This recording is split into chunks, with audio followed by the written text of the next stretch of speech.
प्रदेश के पूर्व मंत्री सज्जन सिंह वर्मा ने बयान देते हुए बीजेपी पर निशाना साधा है। सज्जन सिंह वर्मा ने कहा है कि भाजपा का वजूद अपने आप में कमजोर है। भाजपा में अधिकतर लोग कांग्रेस से गए हैं और कांग्रेस का हर प्रशिक्षित व्यक्ति को धन बल के आधार पर बीजेपी खुद में शामिल करवा रही है।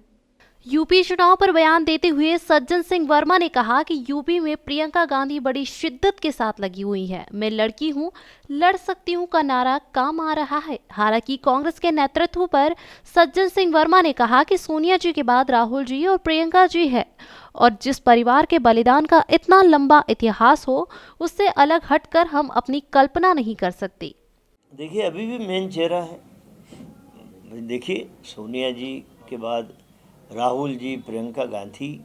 देखिए, इस परिवार ने हम कांग्रेस के लोगों को बांध के रखा है, हमें एकजुटता में पिरो के रखा है और जिस परिवार के बलिदान का इतिहास स्वर्ण अक्षरों से लिखा हो, देश की एकता और अखंडता के लिए जिसके परिवार के लोगों ने कुर्बानियाँ दी हो, उससे अलग हटके हम अपने अस्तित्व की कल्पना भी नहीं कर सकते। अधिकतर लोग कांग्रेस से गए हुए लोग हैं, जो चाहे मध्य प्रदेश का मंत्रिमंडल हो, उत्तर प्रदेश में जो अधिकतर टिकटें बटी हैं, चाहे बंगाल की बात कर लें, कर्नाटक की बात कर लें, गोवा की बात कर लें, हर प्रदेश में कांग्रेस का प्रशिक्षित व्यक्ति भारतीय जनता पार्टी धन बल के आधार पर खरीद रही है और ये लोकतंत्र के लिए एक बड़ा खतरा उपस्थित किया है भारतीय जनता पार्टी ने कि खरीद फरोख्त के जरिए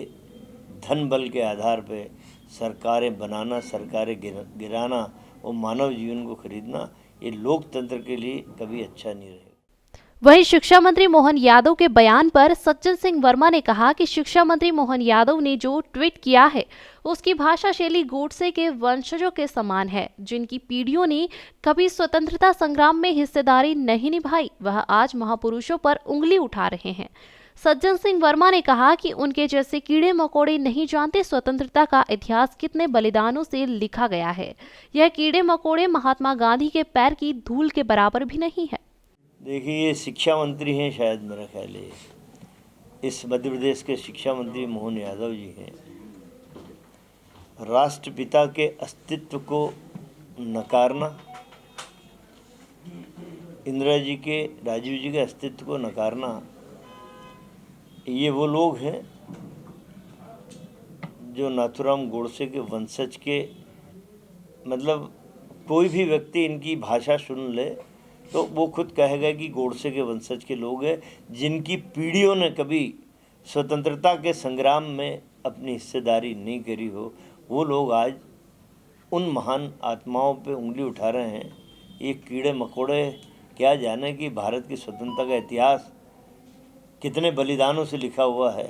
एक लाठी एक लंगोटी में जिस महात्मा गांधी ने अंग्रेज़ों से इस भारत को मुक्त कराया, आज़ादी दिलाई, कीड़े मकोड़ों की क्या औकात है, ये उनकी पैर की धूल के बराबर भी नहीं है। वहीं केपी यादव की बगावत पर सज्जन सिंह वर्मा ने कहा कि 75 साल आजादी को हो गए हैं, लेकिन यहां पर राजा महाराजा नहीं सुधर रहे हैं। सज्जन सिंह वर्मा के मुताबिक एक बार सिंधिया ने काला पीपल में उन्हें बिना बताए कार्यक्रम किया था और उस समय उस कार्यक्रम का बहिष्कार किया गया था, जिसके बाद वह कार्यक्रम पूरी तरह से फ्लॉप हो गया।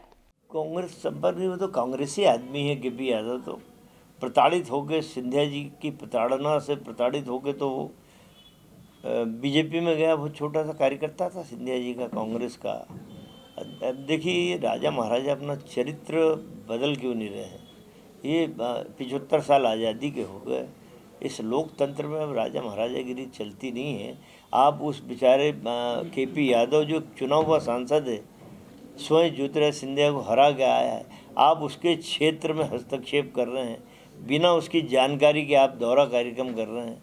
ऐसे ही प्रयास एक बार इन्होंने, मैं जब सांसद था, सिंधिया जी ने मेरे लोकसभा क्षेत्र के काला पीपल में मुझे बिना बताए कार्यक्रम किया था, हमने बहिष्कार किया था, अब कार्यक्रम फ्लॉप हो गया था। तो ये लोगों का मन दुखा के आप राज सिंहासन बैठना चाहते हो, ये महाराजगिरी शायद नहीं बर्दाश्त।